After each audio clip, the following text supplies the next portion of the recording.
Nous sommes en route pour Saint-Sauveur-Village, administré actuellement par Aurélie Gigant. Cette commune nouvelle compte 7 villages, dont 2 réclament de retrouver leur autonomie.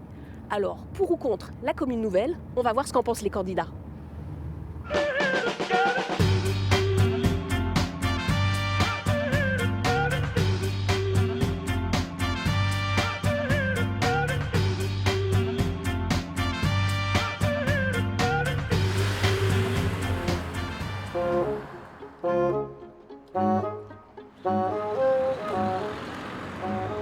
Vous êtes pour ou contre la commune nouvelle?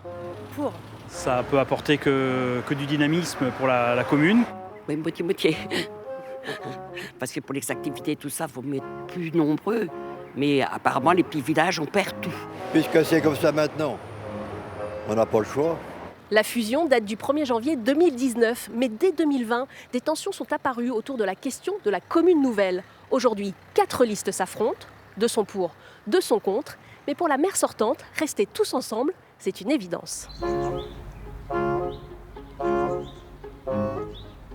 Ça nous permet d'avoir une force de frappe plus importante, notamment pour des investissements qui sont plus importants.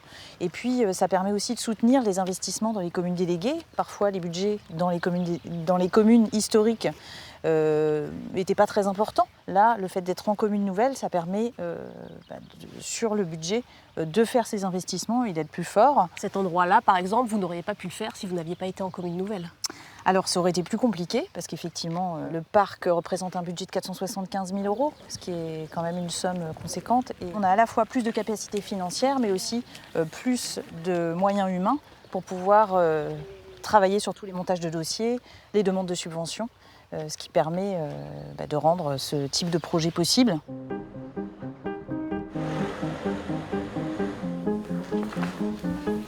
Bonjour. Alors Monsieur Beuve, vous êtes aussi pour la commune nouvelle, mais différemment. En effet, nous voulons revenir à une commune nouvelle qui s'intéresse d'abord à ses habitants. Une commune nouvelle est faite pour apporter un plus à ses habitants. Ce que l'on propose, c'est de renforcer la proximité. C'est vraiment ce qui est revenu de toutes les écoutes que j'ai pu avoir depuis le 1er juillet. On a lancé un collectif. Nos habitants ont perdu, notamment dans les communes rurales, cette proximité qu'ils avaient historiquement avec leurs élus, les maires. Et on le savait, qu'ils étaient très proches de leurs concitoyens. On doit retrouver cette proximité et retrouver en même temps à la fois la sérénité au sein du conseil municipal, mais également auprès de nos habitants.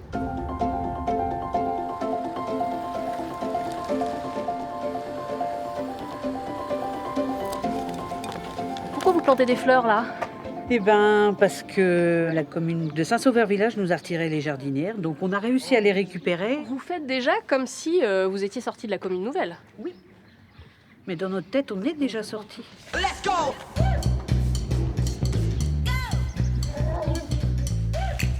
Monsieur Danlot, ici à Ancteville, vous avez décidé de monter une liste avec que des Anctevillais. Pourquoi? Alors nous, on est complètement différents de la commune de Saint-Sauveur-Village. On n'a rien en commun. Donc ça va du code postal aux pompiers, aux médecins. Un gros souci qu'on a pu avoir, c'est que nous, on avait des impôts très faibles. Et aujourd'hui, on les a multipliés par 3.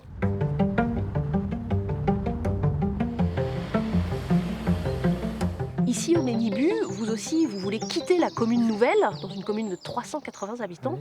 Pourquoi? On pensait que la commune allait évoluer, continuer à profiter davantage de subventions, tout ça. Puis au bout de tout, on s'aperçoit que c'est complètement l'inverse.